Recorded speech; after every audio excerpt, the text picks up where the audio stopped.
are back. We are back. Episode 2. Episode 2. Ice Cold Traded Game. And Lady Esquire. And we are legally loaded. So, last week was our first episode. Yes. We got a lot of great feedback. Yes, we did. From our listeners, and hopefully they've shared. Yes. Share, so that we can have even more listeners this week. Exactly. We got a lot of feedback that people feel like this is something that's needed for our community. Right. So, right. You know, before we left last week, right, and we was crunched for a little time. Yeah. Like, there was a lot more that needed to be discussed about last week, but we will come to a city near you. Yes, exactly. And have those opportunities where you can ask us questions in person, right, or submit questions to be asked, because we want to make this really simple to understand. The whole point is to have you legally loaded when you walk out the door every day. So yeah, we will come to a city near you. So today, though, yes, right, we're going to talk about a recent case that has taken place in Texas, and we're going to talk about the jury selection of that case and the upcoming appeal on that case. And then later on, when we get to today's tea, we're going to talk child support. Hey?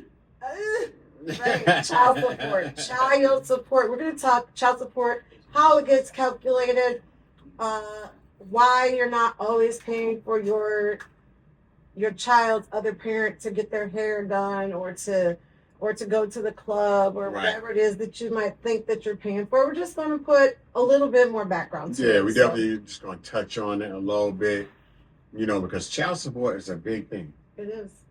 It's a big thing. But before we get to that, let's talk about Carmelo Anthony. So, for people who don't know, if there's anybody out there that doesn't know, right? What's your take? What did you see as how did Carmelo Anthony end up in court? Okay, so he's 19-year-old kid, right? Yes. And he was at a track meet. Yep. In Texas, and he was being picked on, so he defended himself, and the person that was bullying him died. Right. Yep. So the thing is, with that situation, it should be handled as he was protecting himself, right? So like a self-defense type thing. Like self-defense. It should be like that. But he's on trial for murder. So let's talk about, let's just talk about the elephant in the room. Okay. There's a race issue here, right? Always. Okay. So Carmelo Anthony was a young black man, is a young black man, and the other individual involved in this, Austin Metcalf, rest his soul, is a white young man, correct? Okay. So,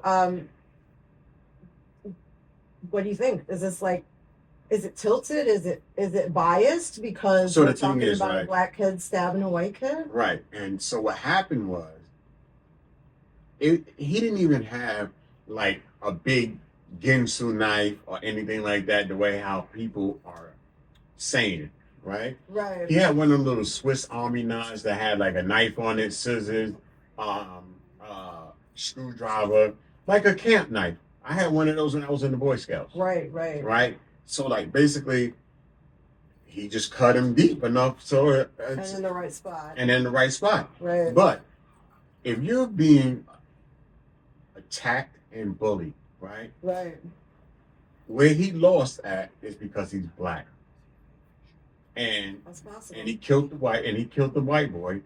So what happens is now he's on trial for murder, and that is very racial, right? To me, I think it's very racial.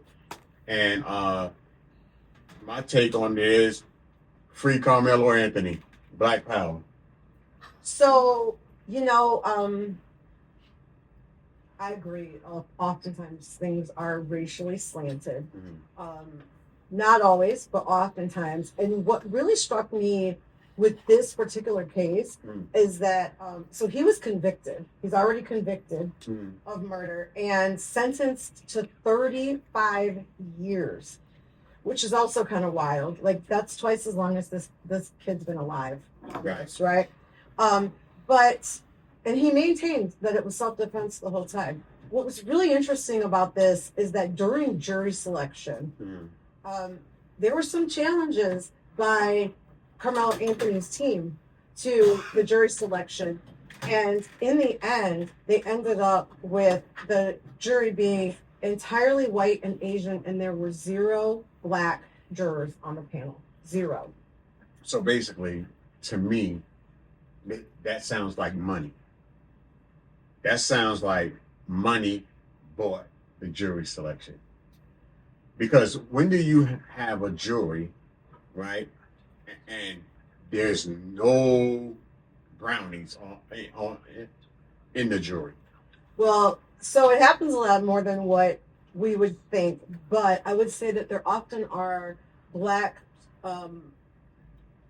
people who are called to jury duty, Mm. okay, and they're part of the jury selection. Mm. But what we're going to talk about is challenges to jury selection and how is it that these people get removed. So that's one issue. Mm. But I also want to say, like, just kind of drop this dime to everybody that part of the problem is that black people don't want to come for jury duty. We're always looking for a way out of it. So when we're called for jury duty, right? A lot of times when we're called for jury duty, we think that's being like, man, I ain't going to do that. I ain't no snitch. I ain't trying to put nobody in prison Right. and all of that. And sometimes when we get these notices, they go straight to trash can. Like, I ain't get it anyway. Right. But on the other hand of that, right? That's the same people who are complaining that Carmelo Anthony didn't have a black juror. And maybe had we not thrown away the notices, we could have been the person that was on that jury that could have made a difference in that decision. So we got to take accountability too when we're throwing away the notices or not wanting to show up. I get it. We don't want to miss work. You know, a lot of us can't afford to miss work, but yeah, don't they pay you to be a jury though? Yeah, it's like $12 a day, $15 a day. It is not worth missing work for, to be real, from a financial perspective. But at the same time, what we will do, we'll miss work to go protest after he's convicted. So why not miss work to go to jury duty to try to stop that conviction, if that's the right thing to do? Because we do have to make the right choices. Right. Well, I think, right, until we get a new president, until certain laws are changed, I believe that we as the black people would vote more and go out more. As of right now, we don't do it because Trump lost by 3 million votes. And it took the other votes, and he won. Right, the recounts. Yeah. The recounts, the electoral count. The electoral count's different than the individual votes. Right? Exactly. We got to put that on our show one day and talk. So the about thing that. is, with that situation with the electoral votes, right? I think that's crazy. It is crazy. That's crazy because you lose by 3 million and you're still the president. Right. Then you cause havoc in the White House. And you're still there. And you're still there. And you're a convicted felon. Yes. And you have the most powerful job in the world. Right. We're going to dedicate a show. As election time comes up, Mm-hmm. let's plan to do that so we can really talk about those things. The difference, though, I think, between what you're saying and the jury selection is that when we're talking about murder cases or cases where individuals face life, which we call capital cases, right, there has to be a unanimous decision by the jury. So if one person doesn't agree, that jury's hung. One person. So we really have the opportunity to make a difference. Now, I don't want anyone to misconstrue that as me saying, go be on jury duty and always say that people of color aren't guilty. I'm saying go represent and give people a chance, because we need you to be part of this process, because otherwise, who has a voice for those minorities that are on trial? So Right. that's really important. So, but let's talk about how the jury gets selected. Exactly. Let's Okay. start there. So let's start there. So, depending on how high profile the case is, that determines how many jurors they call in for selection. This is a really high profile case. A court might send notices out to over 200 people, because we know that from the legal profession that people are going to get kicked off the jury, dismissed. A judge can dismiss people for cause. The attorneys can have people dismissed for cause or without cause. So when it's without cause, that's what we call a preemptory strike, which means I can just basically say, juror number 13, Your Honor, we would like to thank juror number 13 for showing up today and have them excused. And if it's a preemptory strike, I don't have to give any reason for that. The judge just says, oh, thank you, juror number 13. Have a nice day. And off they go, and they're dismissed from jury duty. If it's for cause, it's other things like they have a conflict. We ask a lot of questions that oftentimes are not seen when we see jury selection or trials being televised. We're asking questions. If this is a SA case, right? We're asking those jurors questions. Have you or anyone in your immediate family ever been a victim of something like this? If they have, there's a good chance we don't want them on the jury, because as a defense attorney, you don't want them on the jury because you're thinking they may be biased against your client. As a prosecutor, you might want them on the jury because you're thinking they may be biased against the defendant. So, but if there's a valid reason, and oftentimes a judge will let that juror share that information off the record, the judge can say, I'm excusing this juror for cause, because they don't want to take the juror through trauma to relive that, and they also don't want to take the chance of there being someone biased on the jury. So that's what a for cause is. The thing, though, about this is that preemptory challenges are prohibited from being used for racially motivated reasons. That being said, it's very hard to prove what the preemptory challenge is for. So what happened in Carmelo Anthony's case is that during the jury selection, the prosecution used preemptory strikes to take 3 black jurors off of the jury. And many people felt that those jurors were qualified. The state said, because the defense objected to that, and it's what we call a Batson challenge. Right. And it's based on a landmark Supreme Court case, Batson versus Kentucky, from 1986, that they cannot just kick you off the jury because you look like the defendant, or because of your race. So the defense objected, and rightfully so. Yeah, but they do that anyway. Right. And the state argued that those jurors were struck because they were educators, and they felt that the profession of being educators could make them potentially biased in a case that was involving high school students. So you cannot read the mind of the prosecutor or the defense attorney. So it makes it hard for the judge to make that call. So eventually those 3 people were removed, and it resulted in a jury with 0 black jurors for Carmelo Anthony. And that's why he got 35 years. I won't say that's why, but it definitely probably impacted how the trial went, right? Because the jury was not... So it was like playing checkers. It was like playing checkers to some degree. So we're going to take a short break. Of course. And then when we come back, we can talk about it a little bit further. And then we're also going to go into the appeal, because his team filed an appeal really quickly. So we're going to talk about that appeal. We're going to talk about the basis that they filed the appeal on, and what we should expect from how long that appeal will take and what the steps will be in that process. So with a 35-year sentence, what kind of appeal that he can actually get? He has a right to an appeal after any conviction, so we'll talk about that when we come back. Exactly. And we are Legally loaded. legally We'll be loaded. right back. The bullet started above the couch and followed her down the hallway. 13 shots fired. Not one hit her. After foster care, abandonment, assault, and homelessness, she should have been broken. But God preserved her.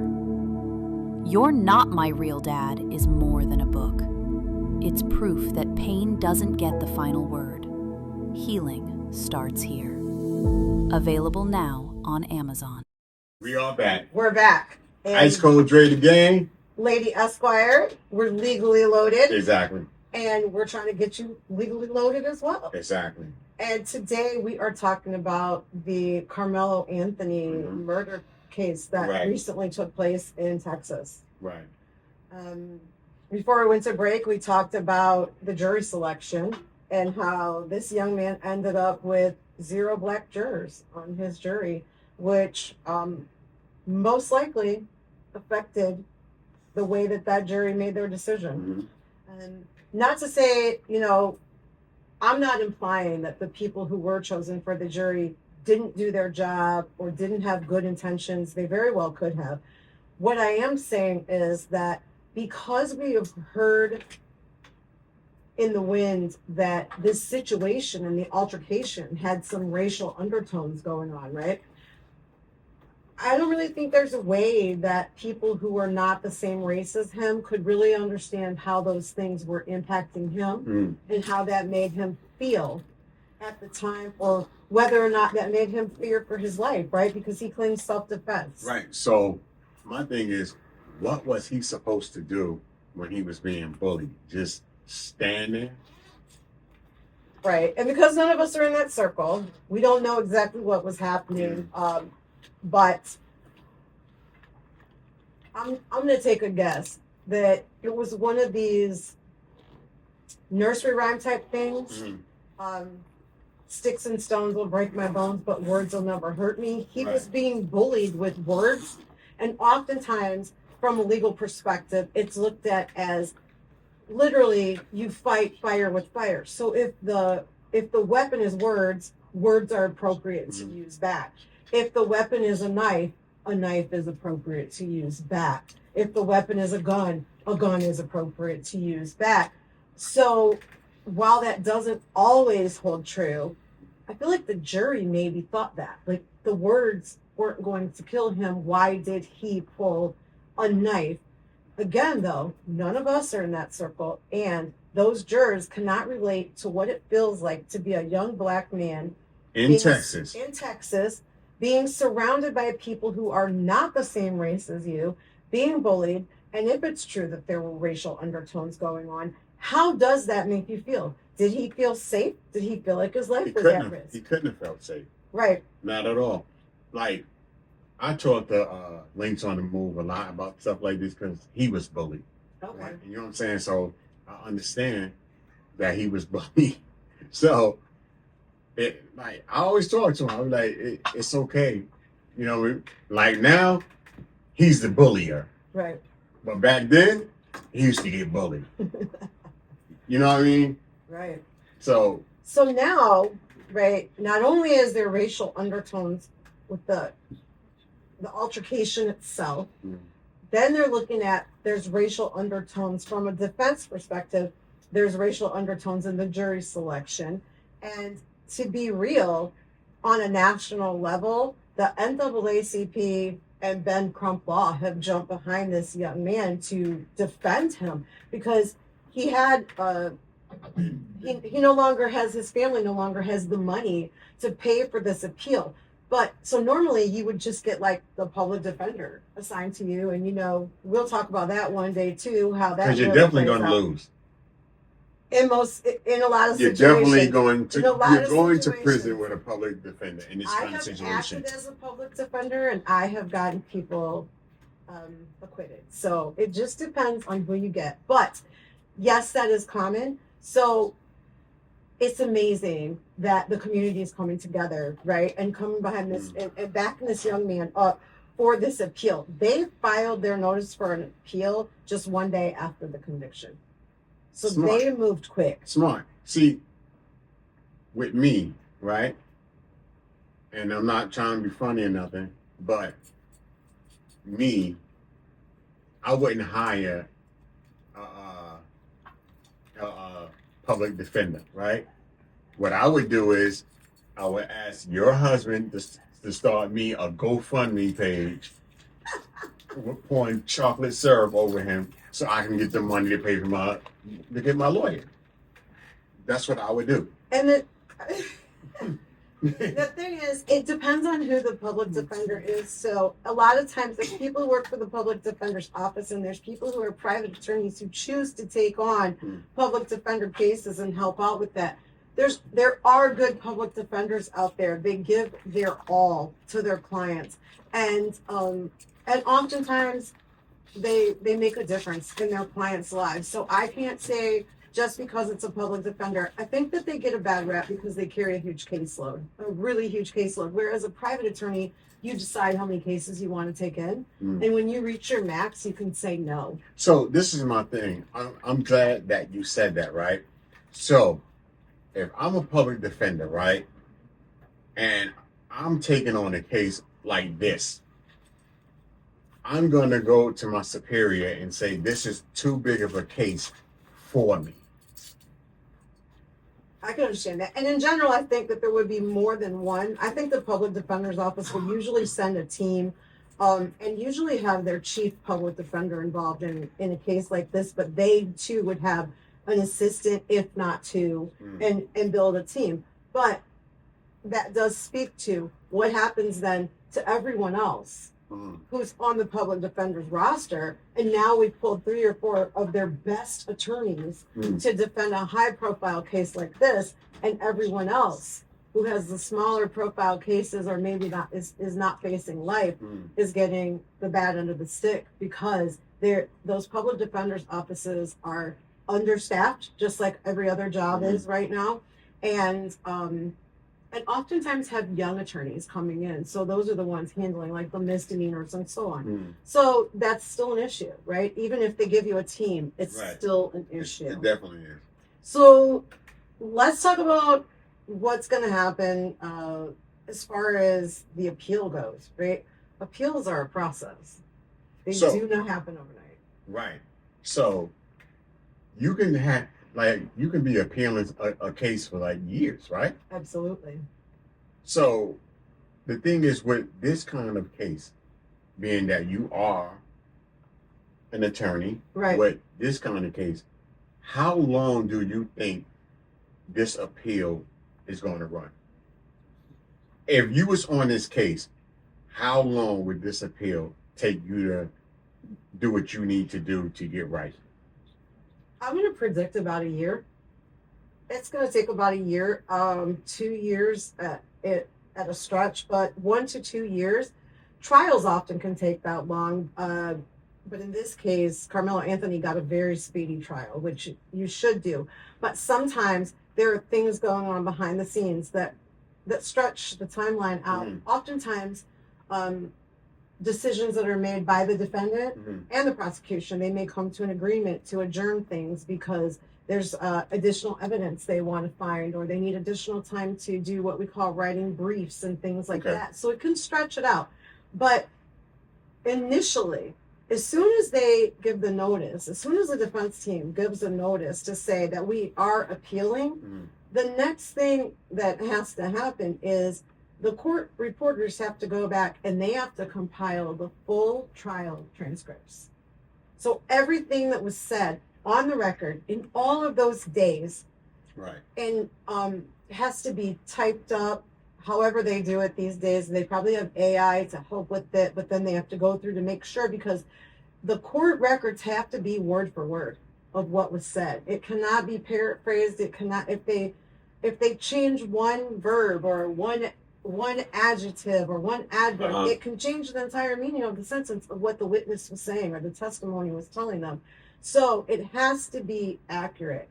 And that can take from 60 to 90 days to get done in itself, because those court reporters are also still working every day on current cases.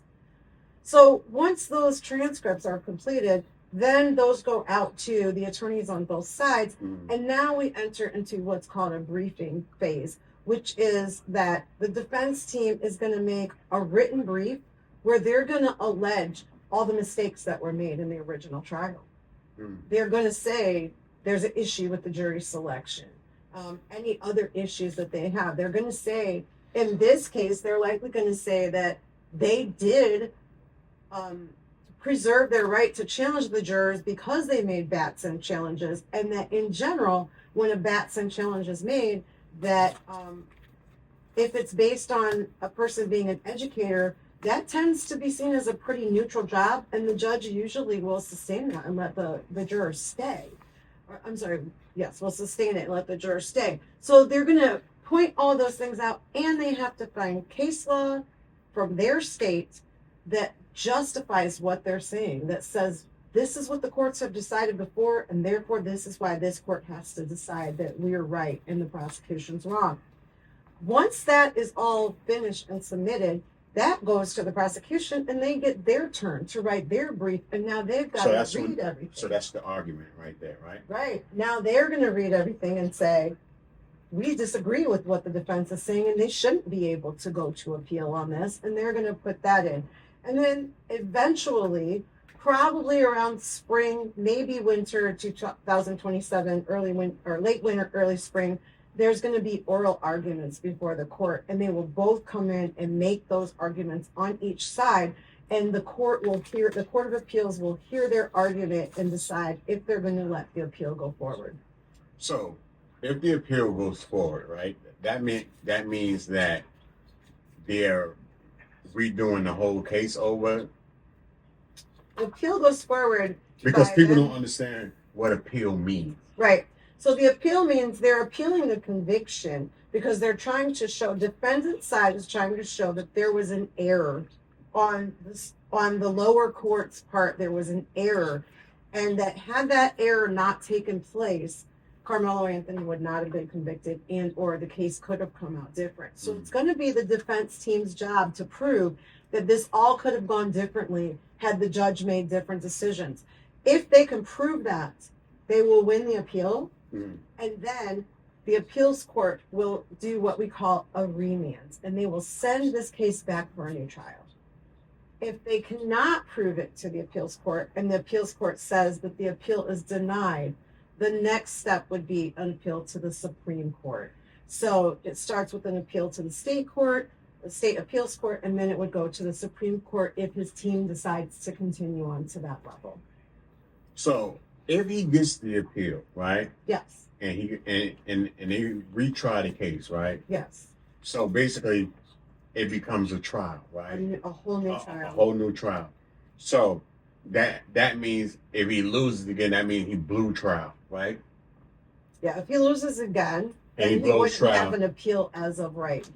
What we call as of right. Like I said earlier, he can appeal right now because anybody that's convicted of this has a right to appeal. If he goes back for a second trial, it's remanded back and he gets a second trial, he will not have an appeal as of right. It'll be an appeal by permission, and he would have to ask permission from the Court of Appeals. So my question is, if he goes back and he loses again, that means he could do just straight life for losing, right?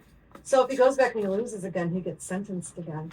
So they could sentence him to life.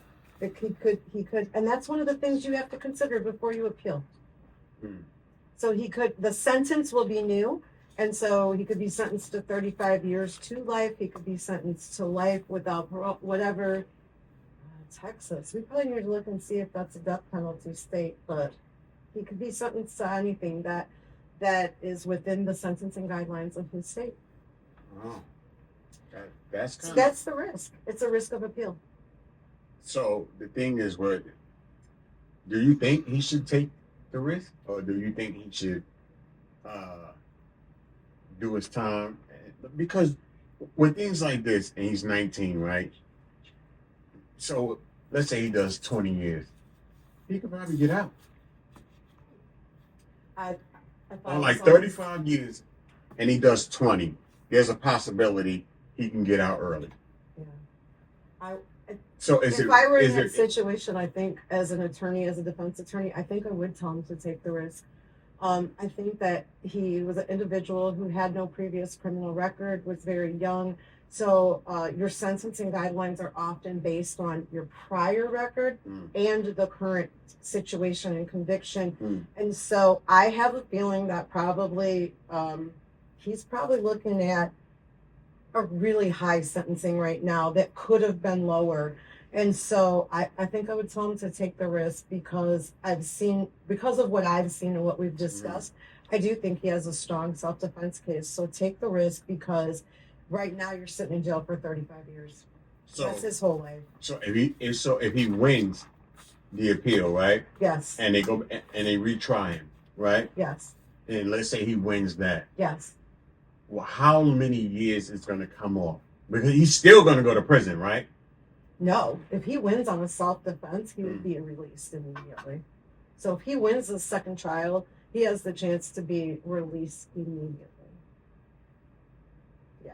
So it's a roll of the dice. it's a roll of the dice, but right now he's there and he's 19 and the circumstances say that there was a good argument for self-defense and maybe something went wrong.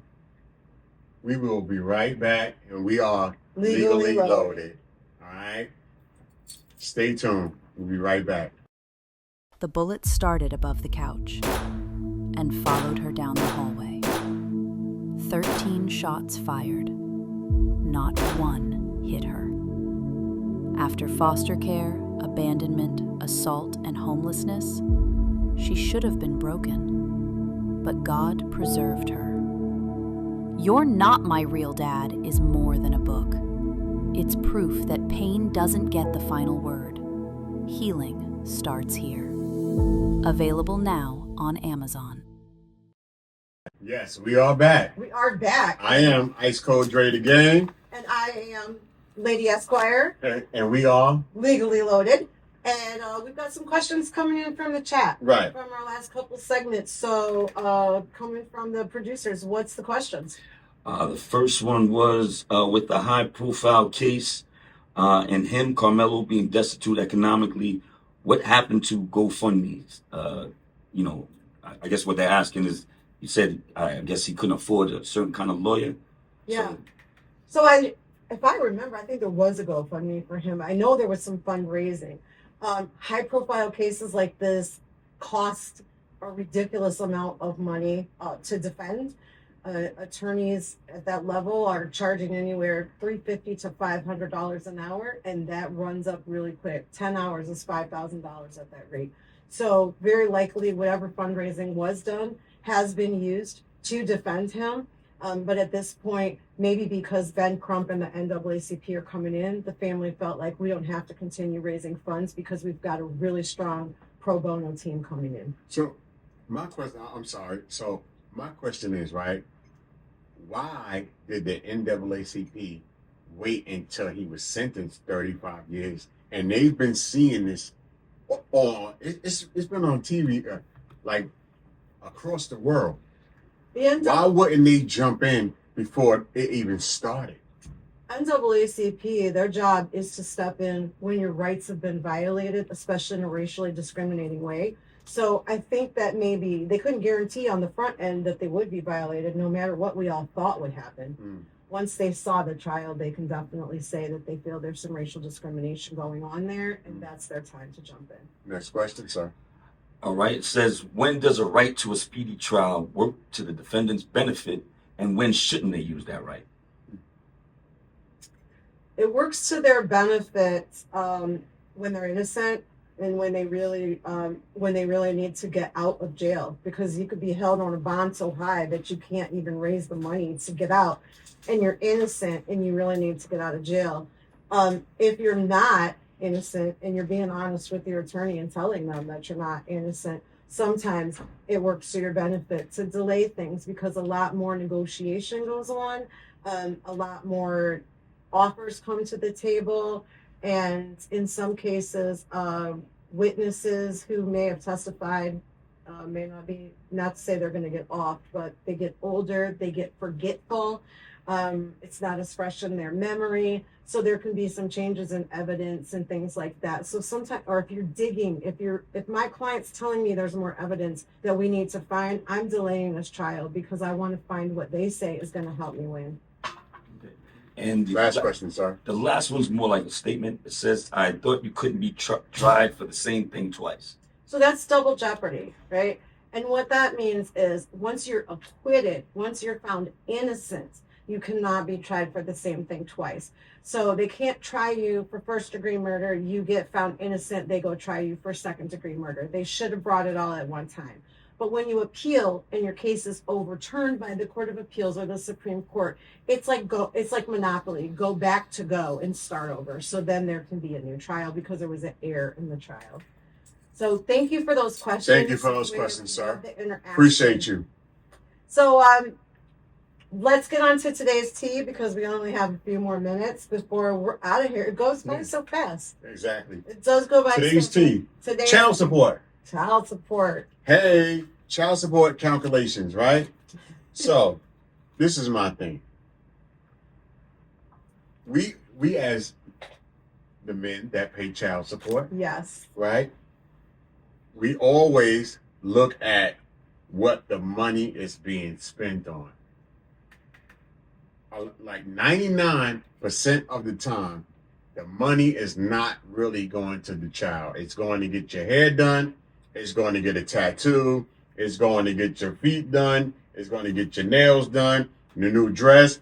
Buying bottles at the club when you and your girls. Y'all going on vacations. All kind of stuff. And they just want more and more money for that. And if they find out that you got a raise on your job, they're going to drag you straight on back in there. Yes. And then the magistrate will look at you and be like, hey, so when you came, you was making $40,000. Yes. Now we found out you making $65,000. Yes. So now your child support has to go up. Yes. So that's a two-part analysis from you, right? One, why are they spending my money on all this stuff? That's not my kid. Two, when I go back in and they take me back in, why does the child support got to get raised just because you don't even have a minute to get a leg up, as they say, because you got a raise, right? And now they're already dragging you in here to get the child support raised. So let's go with part one first, what they're spending the money on. Let me ask the question. Let me play devil's advocate on that. Okay. How do you know that when the child's mom is going to the club, going to get her hair done, going to get her toes done, how do you know that that's the child support money that she's spending? Because she probably ain't got no job. She probably on Section 8 welfare. Okay. Could be, if that's the type of way. If she's a working parent, you know she's a working parent. Right. Right? Because you've been there and you've been inside of that situation, right? Right. So you would know her whole financial situation. You probably do. So let me just, again, I'm playing devil's advocate. Or she could be taking you to child support because guess what? She's upset and she's mad because you're with someone else. She could be. But let's stick with the legalities of it, right? Okay. So, how did, like you said, maybe they're on Section 8, but let's just work with a working mom. Even a working mom that has a high school diploma that's working a minimum wage job or a little bit above. When your child support doesn't come in or hasn't got there yet, how does she pay rent? That ain't my situation. She pays it herself. How does she pay for food? She buys it herself. How does she pay the electric bill, the gas bill, put gas in her car, pay her insurance on her car, all those things? She pays it herself. You know And what I'm all saying? of those things benefit your That child. means she should get another job besides Waffle House. Maybe. But all of those things are benefiting your child because a child has a roof over their head because mom is paying rent, or the custodial parent. Let's just go with the All right, custodial let's do parent that. is paying rent. So the child has a roof over their head. The child is fed. Whether your child support shows up or not, that custodial parent must still- financially right. take care of that child. Right. So in general, the the non-custodial parent who is complaining about paying it is usually the one that doesn't always pay it Mhm. and is mad that they have to pay it. And so what's really happening is that non-custodial parent is paying back a loan from the custodial parent. If you have custody of your children and you are paying for all their expenses, all their extracurricular activities, all their haircuts, all their school clothes, everything, and now your kid's mom sends you a child support check or you get a deposit, you already spent that money. So now they're giving you back the portion that they should have been paying in the first place. Because it's both parents' responsibility to financially support that child all the time. So when you put it in that perspective, whether you send your check or not, the custodial parent pays, they pay, period. And oftentimes cover far more than what you're covering with your child support. But let's talk about how it gets calculated too. Okay. Right? Let's talk about that. Yes, let's talk about that. So the numbers, I like to use clean numbers when I talk about that Mhm. because it just makes, whether it's girl math or boy math, as he says, white math or black math, clean numbers make the math, okay? So let's just say, So let's start with these states, right? Let's start with New York, California, Florida, and Chicago, right? New York, Illinois. yeah, Illinois, right? Illinois. Okay. Let's Okay. start there. And let's just note that model, it's called an income shares model, is also in 41 other states. So Right. the majority of the states, right? So 41 states, including New York, California, Florida, and Illinois. It's based on the fact that a child who's whether the parents are together or not, the child should be raised with the income as if the parents were together. So let's go with that. Let's say that the custodial parent makes $40,000 a year, Mhm. and the non-custodial parent makes $60,000 a year. And when you put those together, that's $100,000 a year. Right. That child is entitled to be raised as any other child in a $100,000 a year household. That's how the court looks at it. So if the parents were together, that child would have all the privileges of any other child in a $100,000 a year household. The fact that these two adults chose not to stay together does not mean that the child is supposed to be raised in a $40,000 a year household only. So the court looks at it. If you lived together, your child would have the benefits of being raised in a $100,000 household. Now, let's take that one step further. Like I said, in this scenario, non-custodial parent makes 60 grand a year, custodial parent makes 40% a year, or 40 grand a year. Let's say that the court determines that it costs $10,000 a year to raise a child in a $100,000 a year household. The math says that the parent who makes 60% of that income pays 60% of that 10, and vice versa. So if the order is for $10,000 a year for child support, non-custodial parent will pay $6,000 of that, custodial parent will pay $4,000 of that. Where we miss that is that we always assume that the custodial parent is not paying child support. But what the judicial system assumes is that they must be paying at least X amount of dollars per month to support this child. So technically there's a child support order on each parent. And Right. if for some reason all of a sudden that custody flipped, Mm. there would already be a child support order in place that the other parent would begin paying. So that's how they calculate it in 41 of our states. Okay. So let's go down to the In about 6 of our states, right. Texas, Nevada, and Wisconsin, right? right, those are included. And so in those states, they look at only the non-custodial parent's income, and they take a flat percentage of their income, for example, maybe 20% for one child. And they set the support amount completely ignoring what the custodial parent makes. Those states are the minority states. Like I said, there's only 6 of them. In general, they all look at the percentage of income. Okay. And so that also what I want to make sure that we do touch on today too is that this is why you can be the custodial parent Mhm. and still be paying child support to the non-custodial parent. Because if, as the custodial parent, let's just make our numbers bigger.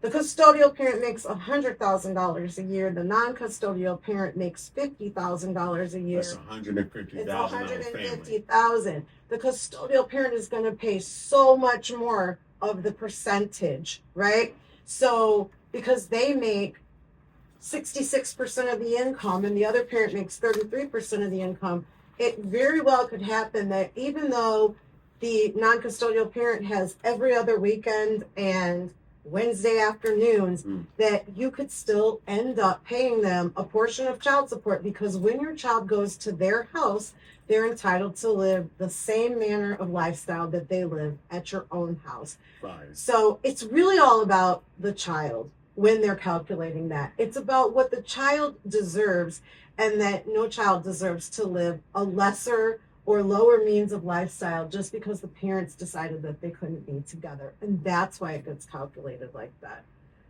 Wow. See that? It's still not right. It's definitely not right. It's hard to swallow. It's a hard pill to swallow, right? Because yeah, we look at it, and let's go back. There was one other thing that you asked me before we run out of time. Why does it always go up? So each state has a time limit or a time frame that every X number of years that it's automatically reviewed. I'm from Michigan. Every 3 years, there's an automatic review. I get a notice in the mail that says your case is up for review. Would you like it reviewed?